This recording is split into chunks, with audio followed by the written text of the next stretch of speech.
او آخر کې ګوره زه د دې حالاتو متعلق یو څو خبرې کوم. مرګ هیڅ پته نه لګي، د ټارګټ هیڅ پته نه لګي.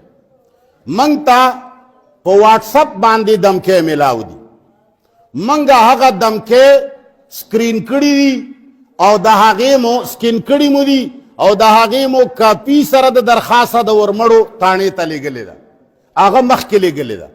سی ټي ډي تاڼې ته مو لیږلې ده، کیدای شي هغوی مخکې لیږلي وي یا کیدای شي نه یې لیږلي، ځکه چې زموږ څه حیثیت دی؟ حیثیت نشته. حیثیت خو هله دی چې زه خپل درخواست سره 2 لکه روپۍ ورکړم، بیا به زما درخواست به بیا په هوا سي او ما ته همداسې هم دمکې میلاو دي او ما ته سرکار هم راکړي دي دمکیانې چې ګوره تا ته خطره ده. ما ته لیګل لیټر راوړی دی چې تا پسې خلک لګیا دي او سخته سنګینه خطره دی ده، که لس ټوپک وي 20 ګرځوه او که 20 وي 40 ګرځوه. یو طرف ته ما ته سرکار د دمکو اطلاع راکوي، یو طرف ته ما ته دشمن دمکې راکوي، بل طرف ته ما ته سازشونه بې نقاب کیږي، خلک یې بې نقاب کوي. دا سازش روان دی، دا سازش روان دی.